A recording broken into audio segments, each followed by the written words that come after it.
достар, осындай 3 сантиметрліктен ені 3 сантиметр осындай маталарымызды, велюр матамызды қиып аламыз қалаған түстерімізде. Тігетін боламыз. Секретке береміз.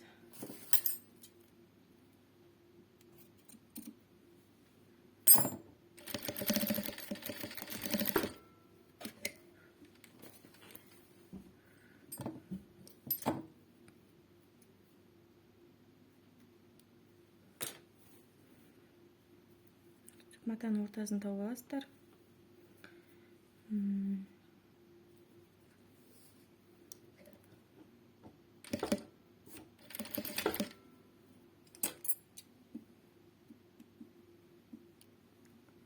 Лапканың бойымен 0,5 болады. Лапканың бойы.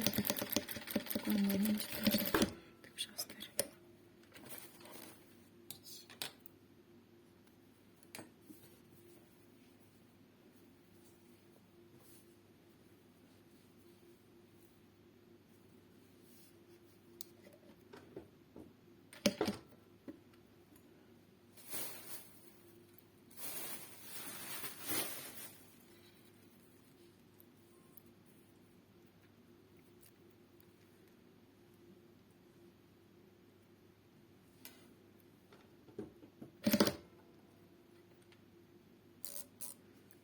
Мүсіліп кетіп жатыр қазір.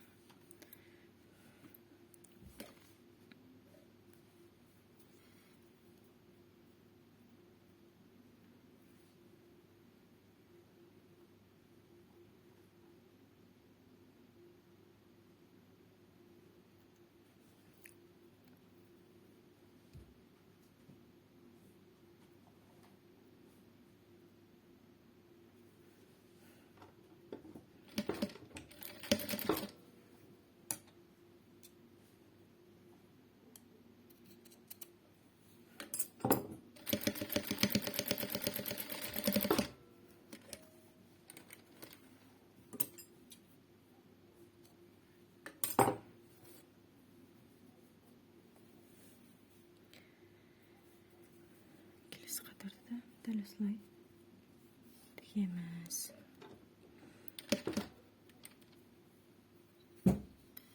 Арасы жақын болса әдемі көрінеді. Тіккен тігісіңіз көрініп қалмау керек.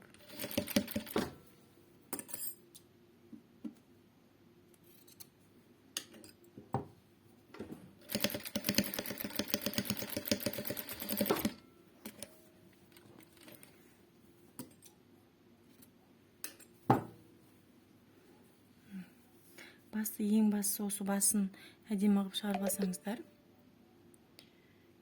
қалғаны бәрі әдемі шығады. Мысалы, осы қызылдың бойымен қызылмен кете берсеңіз де болады. Жан-жағына 3 бұрыш қойып тырна жасасаңыз да болады. Я болмаса әртүрлі цвет қылып.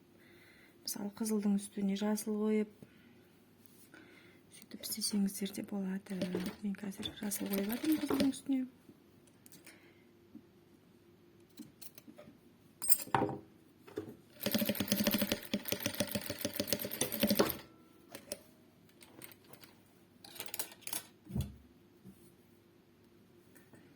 Артқы жіптерін қиып отырамыз. Кейбіреулер 4 сантиметр деп айтып жатады. Негізі құраққа 3 сантиметр кетеді. 3 сантиметр үлкен болмайды, кішкентай болмайды, орташа болады. 3 қатар қылып тіксеңіз де болады. Кішкентай құрақ болатын болса. Ал үлкендеу құрақтар, мысалы шиғырақ көрпелерге 4-5 қатар қылып тігеді. Жасыл болды. Енді жасылдың үстіне мен қызылды тігетін боламын.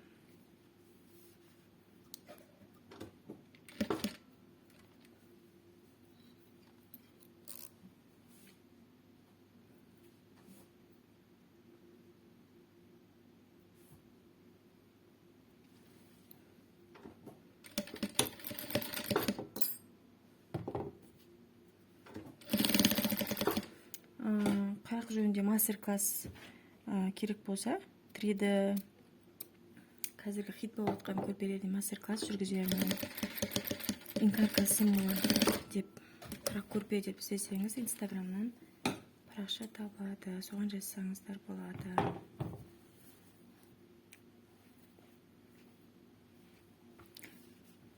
Тегін мастер-класстар осы каналымда, YouTube каналымда болады. Тіркеліп қойыңыздар.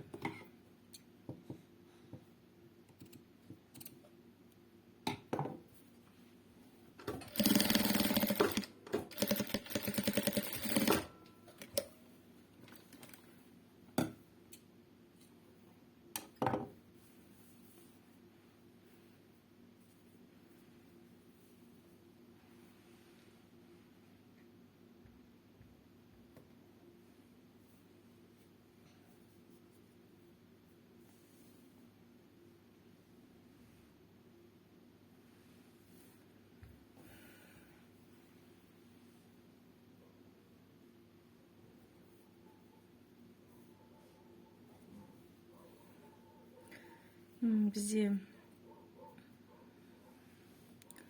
енді бұның қызыл жасыл болды, жасыл қызыл. Енді мына қатарды полностью қызыл қойып қоямыз. Сол кезде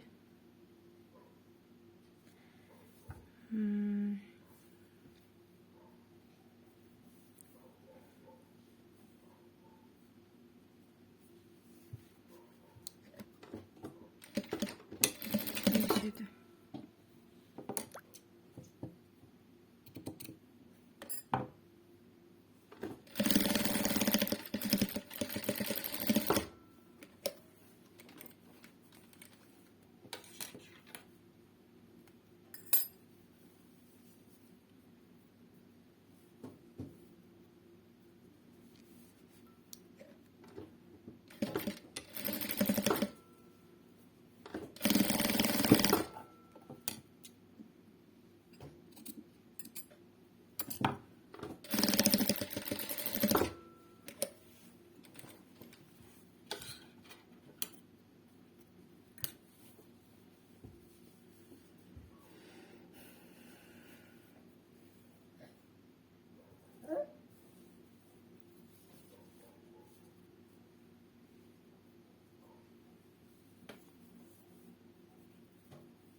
Мен осы заготовкалерді дайындалып аламын алдын ала. Солай жеңілірек болады.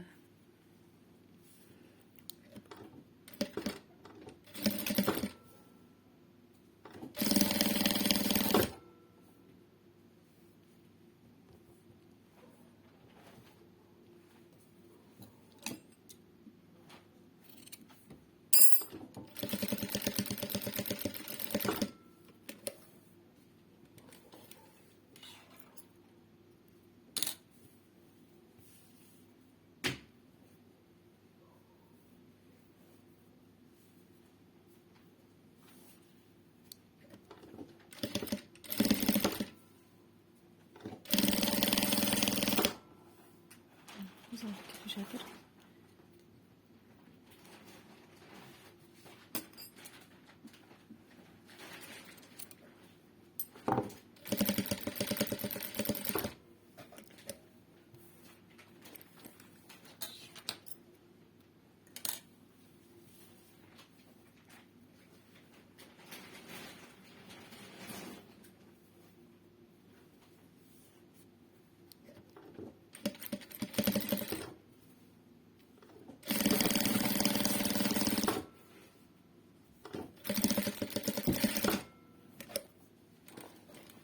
Негізі қырақты өтектеп істесеңіз де болады.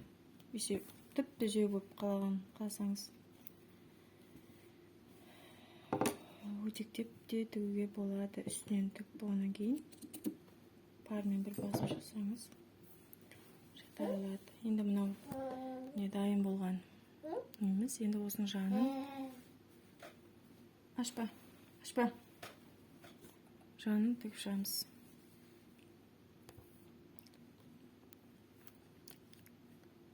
Сізге көрініп тұр ғой,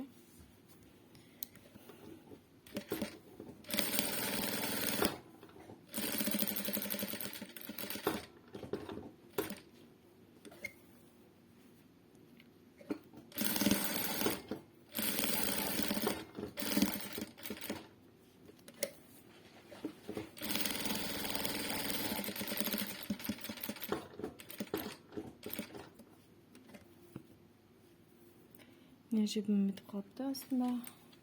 Жібін толтырып алып, қазір әрі қарай осы екі жағын тігіп шығатын боламыз. Міне дайын болды. Ұнаса каналымызға тіркеп қолдап лайк басып кетіңіздер.